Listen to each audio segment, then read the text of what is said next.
I think from what I understand, Obama's policy was to empower Iran, to have Iran do its job for it in the Middle East, and to diminish Israel to make that possible. And it's only been lately that the US has been looking more to Israel and Turkey to do its job for it in the Middle East so that it can withdraw resources from there. And I guess the other, so I mean, if but to me, it's logical that if the Islamic regime would go, is Iran eventually would get powerful and would be a really good ally. I would have thought for the US and also be a counterbalance to things that the IRGC was a counterbalance to. And the other thing the US, I think, is important for the US is that it wants to compete with China's project with a pipeline from India to Europe, and it needs to have stability in that area to move its pipeline through. Like I think that's why it's betrayed the Kurds in Syria. Is because it sees that it can have a friendly, stable regime if Jelani takes over to put its pipeline through. So a big issue is having all the chaos that people are scare tactic saying what's going to happen if you remove the IRGC. There's just going to be chaos and disintegration, and it may not have the stability there to do projects that it wants to do. So, I mean, to me, they're the big things that I'm guessing, I've got no idea, that the US might, people who don't want this to happen would be arguing against. So I don't agree with that because the Shia empire, a Shia order is worse for United States than a Sunni one, in my opinion. So I think that you're replacing a greater evil with a smaller one if you allow the Islamic Republic to have control over main areas in the Middle East. The Sunni militias and terrorist groups, they don't have a country, they don't have, I mean, they're trying to bring back the caliphate, but they're not able to do that. Among all the more important states right now, they have completely given in to the Western nation state model. Even if they're not a democracy, they're still somewhat following that model of nation states rather than empires, right? So, for example, among all new countries like Iraq, Jordan, Saudi Arabia, Egypt, Pakistan, they don't have an imperial agenda. They're on a nation state model, right? They're not trying to expand their borders. They're actually very much benefiting from this new global order that came about after World War II with the backing of the US military. So I know like ISIS and Al Qaeda are trying to bring back a caliphate or something like that. But the leaders of all Sunni Islamic countries, they're pretty much content with basically taking advantage of the stability of this new world order that is being backed up by the US military because they're benefiting from it. And they don't want to change this model because that would mean that they would be losing their position of power that they have in the Sunni world. If we have these radicals coming out of them, what you get is terrorist activities, which are a problem, but they're not as big of a problem as what we have in Iran with the Islamic Republic, which is a governing force with the agenda of world domination and expanding its influence beyond its borders and bringing a Shia imperial, bringing up Shia imperialism, like not a caliphate like the Sunnis want, but an imamate, right? Their goal is to, like, the leaders of Egypt and Saudi Arabia, they're not trying to like capture Tel Aviv or Jerusalem and then eventually Washington DC, but the leaders of the Islamic Republic, they want to do that, right? So trying to fight against Sunni Islamic militias and replacing them with a so-called governing power that it actually has oil and gas revenue to that is basically trying to eventually one day topple Washington DC and add it to its Islamic empire. So to me that seems like idiotic, right? That's a much bigger problem, and the IRGC itself is like a much bigger source of instability. Like even the Sunni instability that you see came about because of the Islamic Revolution of 1979. Like they are the cause of it. They are the main source of all the instability, whether it's Shia or Sunni. Like they are, even though they're Shia and many Sunnis don't see eye to eye with them, they have used the Palestinian cause as a way to create a point of unity, even with the Sunni terrorist groups. I mean, Hamas, for example, is Sunni, but their main backer is the Islamic Republic, which is Shia Muslim. So if you're worried about instability, the IRGC is the main source of instability, whether Shia or Sunni. So it doesn't make sense to see IRGC as as a stabilizing force. They're the main destabilizing force in the Middle East and beyond that.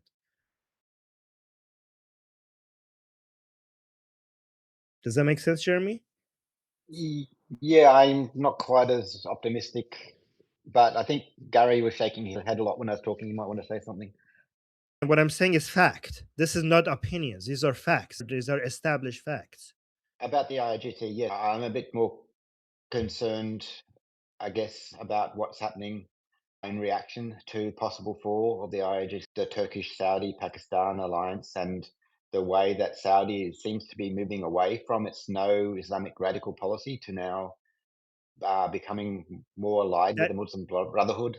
I see the that Muslim okay. Brotherhood as a big problem. Okay, so first of all, Saudi Arabia, like, so that is completely wrong. Okay, so they're not aligning with the Muslim Brotherhood. They're becoming more economically closer with leaders of countries who are more in line with the Muslim Brotherhood. Okay, so that is, let's be more accurate about what we're saying. Okay, because they and Saudi Arabia cannot afford supporting radicalism anymore at all.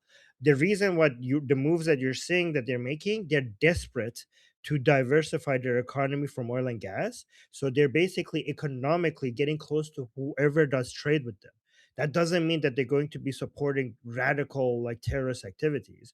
That would be the end. That would be they're doing everything they possibly can to act like they're moving away from that because they need to. Because if they even touch that toxic stuff, that is going to drive away capital from Saudi Arabia so fast, and they're basically trying to do a rebranding for their Vision 2030. There's no way that they're going to be touching those types of activities, right, at all. But Gary, you wanted to add to that? Well, first of all, if I can say, Jeff, you were the kind of person that people told me to stay away from when I was pursuing my career in U.S. Foreign Service and graduate school. I love hearing your stuff, man. But Jeremy, just a couple of points. One is that the era of frozen diplomacy is over, and that Mossad agent known as Yahya Sinwar is the one who made that happen. He actually was a Mossad agent. I'm being humorous, and I shouldn't be. Europe, before the United States was even a vision in anybody's mind, European diplomacy was such an intricate and annoying construct.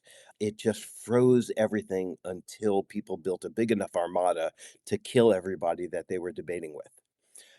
Now, that European diplomacy, that frozen diplomacy concept that ended as the French and the British empires in the Middle East collapsed, that is now a thing of the past. And there is one very humorous thing that just came across the wire within the past 45 minutes to past hour and a half is that a group of EU MPs announced jointly that they thought that the overthrow of the Iranian regime is probably, they use the word probably, a good idea. Okay. So, with that very bold statement from Europe, Jeremy, I have to tell you, the changes that you're seeing right now are massive. They're just cataclysmic. And putting up with EU obstinance is really over with. The focus now really is on economic coexistence. And you can be like Turkey and what the Saudis are saying and what Iraqis are intimating and what the Syrian president may be intimating. You can suggest that you'll maintain this radical Islamist threat in the background, and bring out your knives and backstab everybody you can get to. But the reality is that from Israel to Azerbaijan and then Kazakhstan to Kashmir and India, there is more than a kernel now of economic coexistence, not brotherly love, not brotherly love, but economic coexistence that Iran will fit beautifully into. Okay. The EU does not see it this way, but they will, is my prediction, eventually. That may be sometime after the Messiah reappears, but they'll get there. Okay. The reality is that we're living in a hypersonic world. You can launch something from anywhere you want, whether it's a plane, a commercial jet, or a missile, from one part of the globe to the other side, and you can be there in 24 minutes. The reality is that peaceful economic coexistence is sustainable. And when you talked about the pivot to China, the US doesn't have to pivot anymore to China, because between Kazakhstan and Kashmir and India, the US CENTCOM can be in India in a matter of 4.5 minutes anytime it wants to. So the pivot to China is already accomplished by what we're accomplishing in Central Asia without people even being aware of it. So we're not going to rely on the Turks or the Saudis to take care of the Middle East. That would be like leaving an arsonist to help put out the fire. That's not going to happen. I hope that kind of hung together. And Jeffrey, do you by the have a way, response to that, or are you looking to be added to the list? yes, So Gary's very correct in the sense that the operational impact of global socioeconomic and technological trends has undermined the ability of actors to live in the world and live apart from it. Advancements in transportation technology, which minimize something called the loss of strength, gradient, and stopping power of water. Advancements in telecommunications information technology, which minimize transaction costs regarding information. And up until recently, a ever integrated post-industrial knowledge-based society and increasingly integrated globalized economy. We're delinking. What are the four takeaways? The resource threshold that an actor needs to meet to make significant impact on the world system is increasingly being lowered. The scope of that impact no longer stays local. The amount of time you have between an actor plans a course of action and implements a course of action been reduced. You have no warning time. And the amount of time you have between an actor implements a course of action and the impact of that action reaches its maximum point of impact or apogee has been reduced, so you have no response time. So what does that mean? It means you can no longer wait for threats to present themselves for you to respond to them, because now even a very small actor can obtain what used to be called like a knockout blow, right? The Mullah regime, when I did the report, the post-strike report, after President Trump rightly and decisively struck Fordow, Isfahan, and Natanz, and he did that for the reasons I mentioned in the previous show, right? Which is, it wasn't just to save Israelis, although it was to do that. It was also to short circuit the chain of escalation so it would also save Iranians. He short circuited the chain of escalation when it came to traditional approaches towards weapons proliferation. Tragically, just like that Mullah douchebag said, "Oh, you cannot kill the technology." Yeah, it's true there, Mr. Mullah. It's true. The operational impact of revolutionary technologies allows people to reconstitute or obtain that capability much more quickly. That's why we focus on going after the bad guys that want to get it, because the operation impact of those trends that I talked about, along with revolutionary technologies that minimize things like lateral and horizontal proliferation of weapons of mass destruction and the ability to mass produce and or deliver them, means you can't allow bad guys to get the time to get those capabilities. The Mullah regime has to go. As far as like economic interdependence, so I think the other guy he was mentioning, and he's not wrong. So he's saying other actors in the region are concerned about insecurity flows if the IRGC and the Mullah regime are taken down or toppled, and the overlap between those insecurity flows would have on foreign direct investment, and how that issue is co-opted by, say, ANCATs or those who stand to make money on ensuring the status quo. Think about douchebags under the previous Obama administration that played a direct role in creating the JCP, that boondoggle, the JCPOA or Iran deal. And then after Obama's second term was busted, many of them busted in violating, say, the Logan's Act by being an unregistered agent of influence for the Mullah regime to undermine President Trump's first term's policy of containment and or punishing the Mullah regime, disempowering them. Think of John Kerry in 2019 as Exhibit A. So he's not wrong in the sense that that's a concern, and there are those that are very much those actors that have perverse incentive to ensure the status quo exists and aren't exhibiting their every bit of their influence and power to probably undermine the United States taking a decisive military response to the Mullah regime's increasingly hostile and inelastic aggression against both our nation, our president, and the region and the world.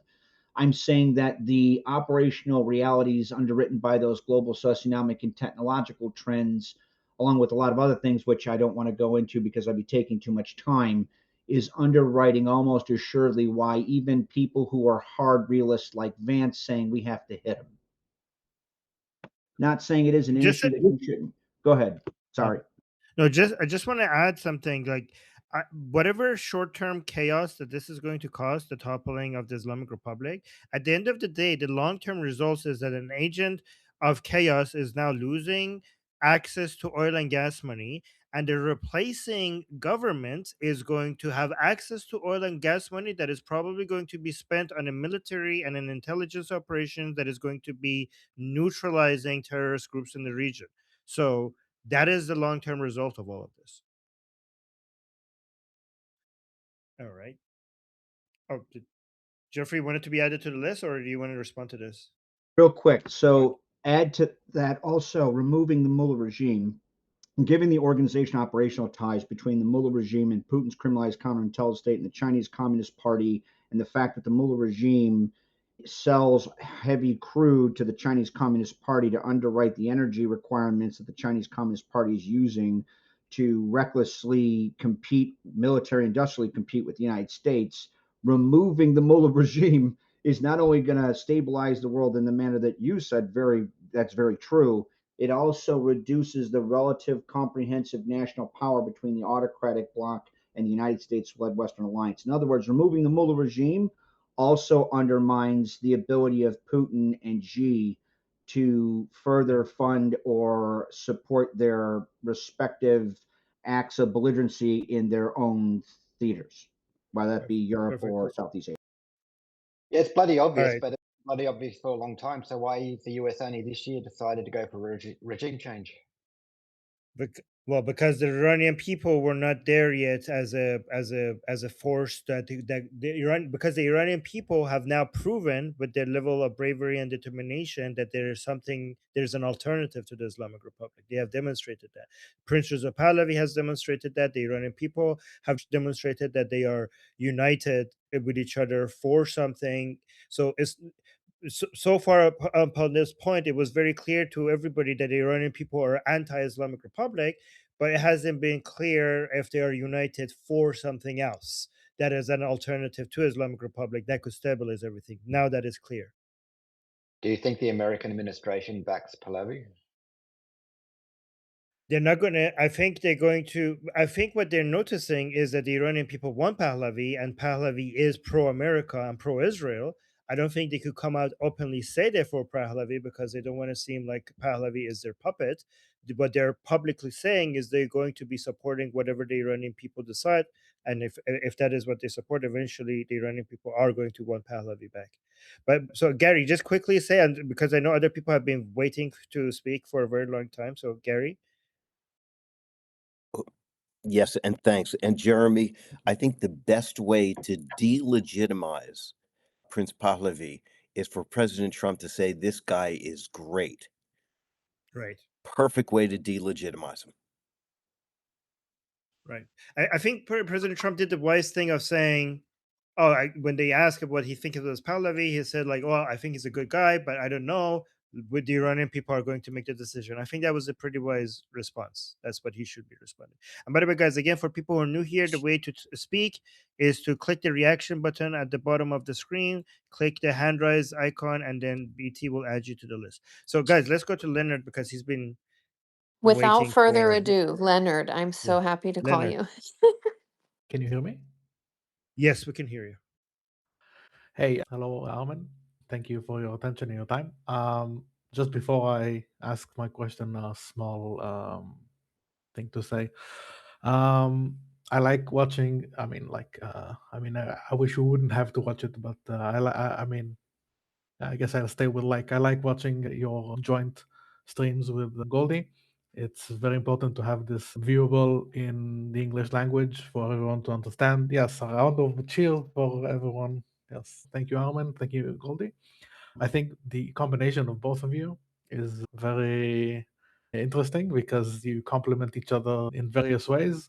You're relentless and Goldie's focused. She's aiming for the PG-13 version, and you're no holds barred type of guy, which I understand. I'm from Israel. Today, I got to take off of my wrist the band that I had since October 23. If anything, today's date will be remembered, at least in history. To some extent, this is the end of our war that began so much time ago. Can you tell people why? For Yes, people who might not know here, the why? final body that has been held captive by Hamas has been returned and identified today. Believe we will get here, but here we are. I have to find a hat to eat. So yes, so this is definitely a date to remember. And also, this is 30 days in a row that you and Goldie have been working endlessly. And I'm, again, like I said, I'm happy to watch you stream because a lot of things that were foreign concepts to me are now being brought to the forefront. And that's, as I said, important. With that, I wanted to ask about what we just saw before this discussion group started. There was this propaganda film with the Mexican music, drone hype film that they had. So I'm a bit puzzled at what's happening because you see people in the background, they sit there as audience. The person who's on the mic, let's call it, he's covering his face. But a lot of them in the audience, they're like ordinary people. You see them. And in other marches that they have that are pro the Islamists, they will. Let me quickly tell people who might not know what you're talking about. Leonard is referring to a propaganda video by the Islamic Republic where they were displaying their drones to show how powerful they were. They were very impressed by the loud noises that we're making. This was shown on state TV by the Islamic Republic, and there were ordinary people within the audience basically clapping and were impressed by the drones. Correct. The thing is that for sure the worst of the criminals, right? The ones that are on the list on the website that is being created to track those who were, let's say, to track those who did the evil things. The worst of the worst, they are being tracked. But the people who are on the streets protesting, like, okay, one more example. When he has his sermon, there are thousands of people listening to it and bowing down, whatever, and praying with him. These people remain Iranian, right? And they remain in Iran. They were low key for the regime while it benefited them. And let's say we skip a few months or years in the future, things have turned. And now what? They're back to regular lives. And in their hearts, isn't this sort of anti whatever, like pro what the life used to be? So I want to wrap up my non-question so far with an example, and then my question will begin. In Inglorious Bastards, there's this scene where they catch a Nazi criminal and they interrogate him. And they say, "What are you going to do now that the war's over?" And he says, "I'll go home, I hug my mom." And they said, "What'll you do with your Nazi uniform?" And he says, "I'm going to burn it." And they tell him, "I'm going to give you something that you can't take off." This is maybe a bit of Tarantino's harsh way to exemplify that some people will be living in Iran after this revolution succeeds, and it will succeed. And it's similar to Yemen. People call death to America, death to Israel, death to Jews, happy la di da, whatever. But as soon as some regime changes there, they're gonna be like, "Oh, okay, I'm good with life as it is." Like, how do you recognize or how do you live with I don't people think, like that among you afterwards? yeah, I don't think And people are, but the that's it. difference between what you saw in that movie and now is that we have phones and internet and people have left a record, like all of these people, most of them at least are active on social media, and they have, I mean, like the video that you're referring to, we have all their faces on TV, and their people know them. Everyone who has a history of supporting the Islamic Republic, I don't think they're going to be able to just go back into society to pretend like, oh, okay, now I'm just going to live normal lives anymore. I think a lot of people are going to remember them supporting the regime. And I think they're going to hold them accountable, especially after the mass slaughter that we have seen happening. And by the way, I hope you understand that these are a small minority of Iran, like not even the vast majority of very religious Iranians support. Like I'm talking about like praying, fasting, Hajj going, chador wearing Iranians who are considered themselves like Quran reading, Nahjul Balagha reading Iranians. Even if you just zoom in on those, the majority of those people are even anti-regime. Like I'm not talking about like average religious people. I'm talking about like uber religious people. Even they, I think so many of them are anti the Islamic Republic. I mean, they're still going to have a hard time defending Shia Islam after what we just saw happen in Iran. But I think the main people who have to be worried about their position in society after the fall of the regime are not the Muslims, are people who supported the regime. And I think a lot of them are going to be held accountable. I don't think a lot of them are going to be safe, honestly, based on the amount of anger that we're seeing by Iranian people. I think a lot of Iranian people consider the people who supported the regime, even if they weren't participating in killing people, they have blood on their hands. And I don't know how they what's going to happen to them, but I don't think it's going to be back to normal for them.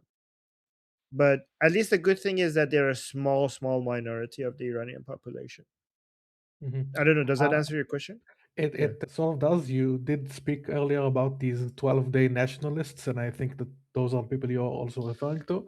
Again, after everything is said and done, they'll be like, oh, I didn't murder anyone. I didn't kill anyone. I was just there. I just clapped in the audience. They told me to clap at the vacuum cleaner zone. And they'll try to make it a point that I was forced to do that. They told me to pray with Khamenei or I will be executed. I was with all of you brothers, So it's for me. I It's don't hard think to they can live. say that because it's not like that. Like, I mean, we know it's not like that. It's not like, I mean, as cruel as the regime is, they're not going to say, come clap or we'll execute you. These people did have a choice. It's not that extreme. So these people, all of them had a choice and they chose to support the Islamic Republic.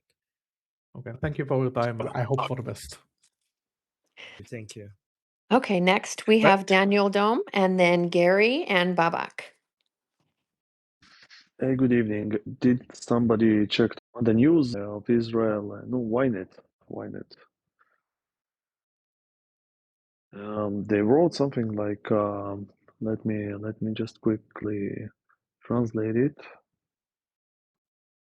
So guys, have your questions ready so when we get to you, we get to the point. Yeah, so it was USA. Iran knows our conditions, and if they call us, like they wrote, if they will contact us, we could talk. Now, it's from USA. They didn't refer it directly to Trump. And I believe we are about to start seeing slow Macarena. Wait, say that again? I think we are gonna watch the slow Macarena goes. Yeah. Right. So guys, guys, this is a tactic that both United States and the Islamic Republic are using. They both are trying to, like, the Islamic Republic uses negotiation as a way to, in their opinion, trick the United States into thinking that, oh, like there's a chance that we're going to stop enrichment of uranium. So United States also uses the same strategy all the time. Like you saw during the 12-day war, the Trump attacked Yeah, that's Fordo, what I wanted to Natanz. say. That's what I wanted Yep. to say. Like when they say if Iran will contact, but the if is dependent whether they would be able to. Yeah, so let me finish the point, because when they say if, the conditions that they have put are things that the Islamic Republic will never agree to. One of the conditions is, for example, for the Islamic Republic to recognize the state of Israel. Okay, that's never going to happen. Or Nah, no. basically stop enrichment of uranium completely, and like this and this. It's an impossible list, right?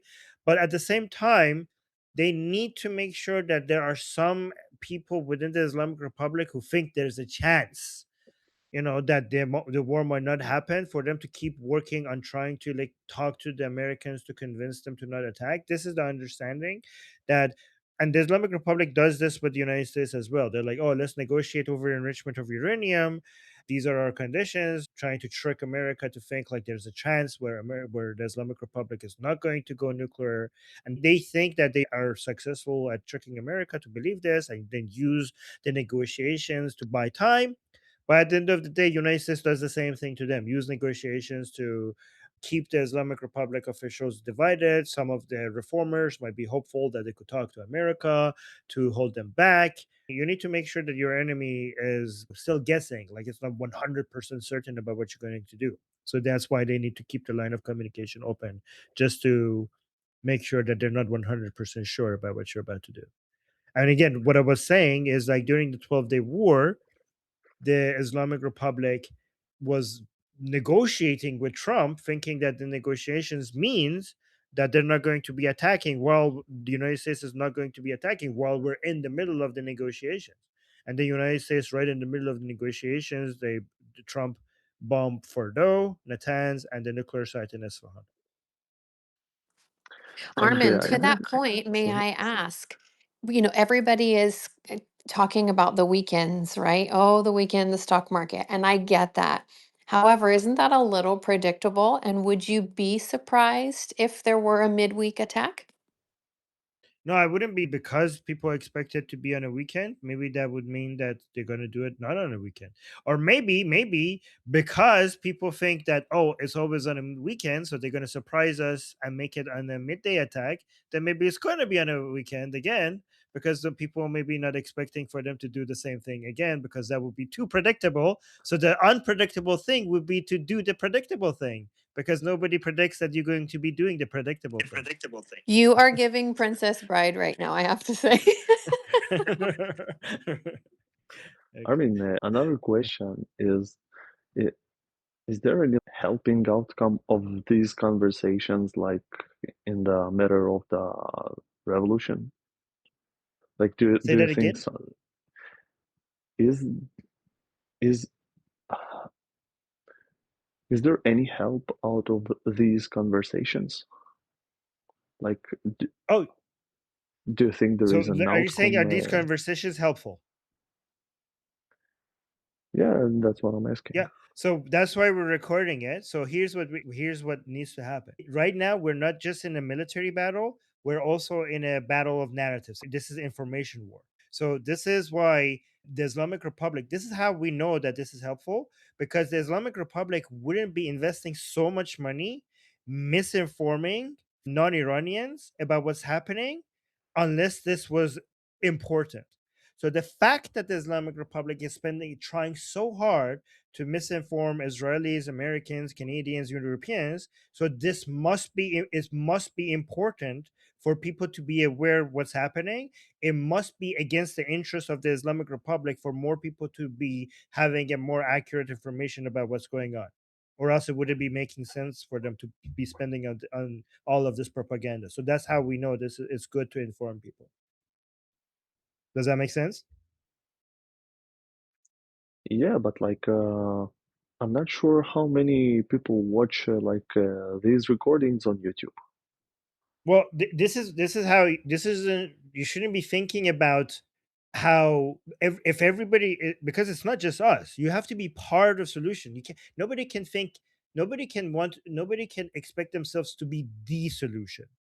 Everybody should be part of the solution, because we're not alone. It's not just us doing this. It's us and thousands of other people. Like, why is it that people's view of Iranian people and what they stand for has changed? It's not our shows, but it's our shows and many other people doing the same thing, and they all add up together, and together they have an effect. So don't look at what you're doing in isolation. Just be, even if you're a small part of the solution, you contribute your contribution alongside everyone else's contribution. It will make a big difference. I mean, the fact that the Islamic Republic's narrative has failed is because of this and many other people doing the exact same thing. So don't look at it in isolation. This morning, I watched Tusi report, and he was actually talking about stuff we were talking at the night before his report. Like, no, sorry, it was a report from the night. So basically, he was talking about the same stuff we were talking about. By the way, when we talk here, I don't come here just to tell you things. I'm here also learning from you guys, right? And I've been talking on YT News. I've talked on Talk TV. I managed to convince Tommy Robinson that this revolution is not just against the Islamic Republic, is also for Pahlavi. And when I talked to him about that, then right after we talked to him about that in our show, he started posting in favor of Pahlavi as well. So that's a big influence. I talked on I-24. I talked on JNS with Emily Schrader. I just talked in Channel 12 of Israel. I just talked there as well. So, even if our YouTube channel, my YouTube channel might not have that big of a reach, but because of the work you guys do and because of the support that you guys have given me, I managed to go to talk all of these places that has a much bigger audience, right? Oh, and about the 12 news, did you know, like, they Go on. posted a picture of a girl that was claiming that she is a Jewish Iranian, and then this girl, like, sitting in Tel Aviv, was posting her video on Instagram, like, dude, I'm not in Iran, I'm Israeli, I'm here in Tel Aviv. No, I didn't see that. But also, by the way, guys, please don't underestimate your influence. Sohail, who is just an average Iranian in Germany, sent me a link to Tucker Carlson being translated into Persian and being shown on state TV. So this is just one person. He sent it to me. I sent it to Goldie. Goldie played it, and now that was being tweeted out by Ted Cruz, and Ted Cruz was talking about that on Fox News. So imagine Sohail as somebody with no media, not a single YouTube channel, just by doing that, managed to get Ted Cruz speak about how Tucker Carlson is being used as a propaganda inside Iran.